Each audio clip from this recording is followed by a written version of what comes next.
Hello everyone, welcome to day 3 of my TEDx vlog. Unfortunately, as you can tell, I'm not actually at the TEDx event right at the moment. I'm actually back home now.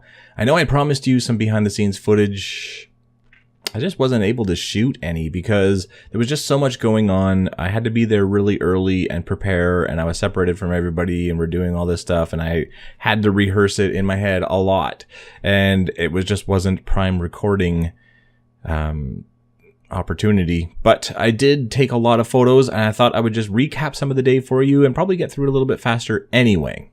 So when we arrived at York University, we walked up to the front doors and there was this sign on the wall and this sign on the floor, and it took us all the way to the back of the university where the Glendon Theatre was. So when we arrived, we got our name tags. My son Tyler, my son Cameron, my mother and her husband, we all got our name tags. I found out then that I was going to be the very first presenter of the day. So when we got our name tags, we also got the program guide, and as you can see, my name is at the top.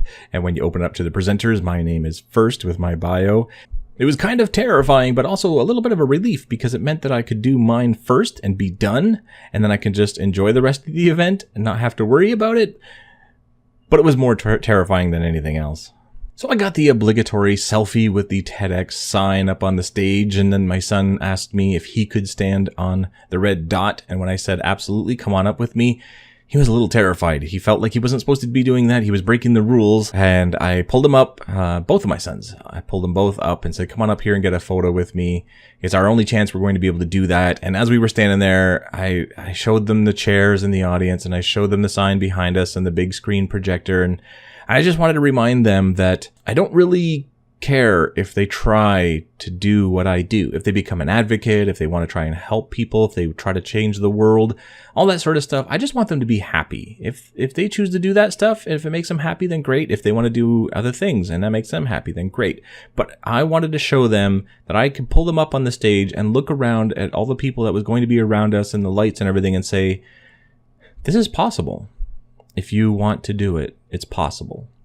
So we watched Jonathan and Jonathan, Dr. Jonathan Lai and Dr. Jonathan Weiss were up on stage, and they were practicing and presenting and stuff. They both are the ones putting on this event, so it was really great, and I thank them so much for including me. Even just being there was a life-changing event, much less being able to present at it. Terrifying, but it was a life-changing event, and I really am so humbled that they took a chance on me and they let me go up there and do my thing, and they liked it, which was even better. So thank you guys. So I took Tyler backstage because he wanted to see what was behind the curtain. Not all that exciting. Lots of cases and things. It is a theater, so there was a shop back there where they could build things and weld things and all that sort of stuff, and all the cases, all the wires and things. Not overly exciting, but he got to see that. He got to see behind the curtain, which was pretty exciting for him, I think. So the crowd came in, I took a few photos, and I started getting pretty nervous. I still remembered my whole presentation, but when I was standing behind the curtain and he called my name and it was time for me to walk out into the lights, facing the crowd, up onto the stage, onto the red dot, my mind went blank. I held it together though. I said my first line, said the second line, the audience laughed at what I had to say, and then it all just came together. It felt so much better, and I just went line to line like I had rehearsed it a million times. It just got through it and felt good about it because I got emotional responses from the audience all the way through that I wanted to, and that was really reassuring, and so I felt so much better as it went, and in the end, I think I did really well. As I hit the end and I said thank you and hurried off the stage, I heard a huge applause behind me, and behind the curtain was Dr. Jonathan Lai, who organized the whole thing, and he grabbed me by the arm and he said, "You did so good." And I said,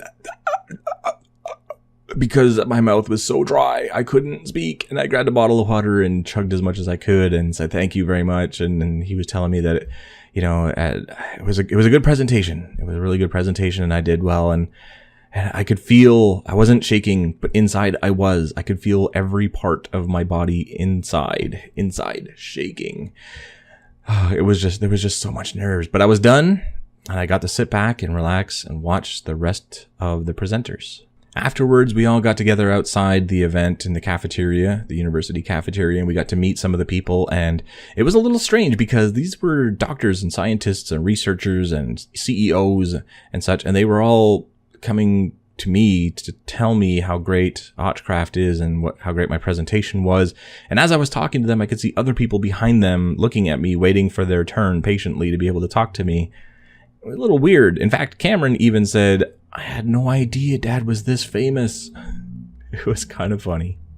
But I spent as much time as I could with every single person, and I even met XXMC Rocks XX from AutismFather. She was there when she heard that I would be presenting. She got tickets and was in the crowd and heard my presentation and got to meet me, and she gave me a great big huge hug, and I was just, the pleasure was all mine. I was just so happy to meet her and to be able to see not really a familiar face, and yet a familiar face, somebody that I knew from the server. It was a big relief for me, and it meant a lot, and I'm so glad she came out. And if you're watching this, thank you very much for being there. It really did mean a lot to me. And then to close out the day, we had AutismFather actually up on a projector screen in the cafeteria where people could come and see the actual players on the server and see what it looked like and see everybody saying hi to TEDx. And that was a lot of fun, and a lot of people really enjoyed that. And that was about it. That was the end of the day. It ran a little bit late, and then after that I got to head out into the Toronto traffic and took a long time to get home. Well, to my uncle's place where I was staying, and then I went to bed, and I got up in the morning and packed up the car and drove for 8 hours to get back home.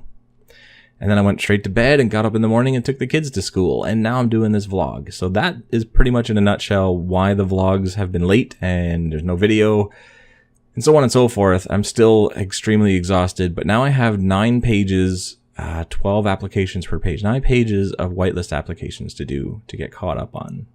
And I fear there'll be even more as the word spreads after all these doctors and researchers start talking about AutismFather. Oh, and also, I know you want to know, and I probably should have put it at the beginning of the video because I bet you've already commented, the TED Talk videos will be released by TED Talks whenever they get around to it. They do a lot of videos all around the world, and it takes them a long time to post them all.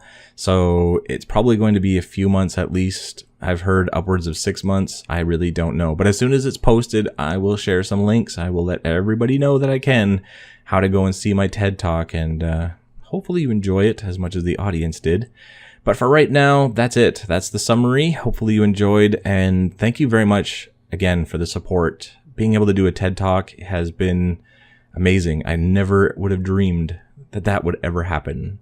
I never imagined I'd actually go to one. So anyway, thank you very much for watching. Ciao for now.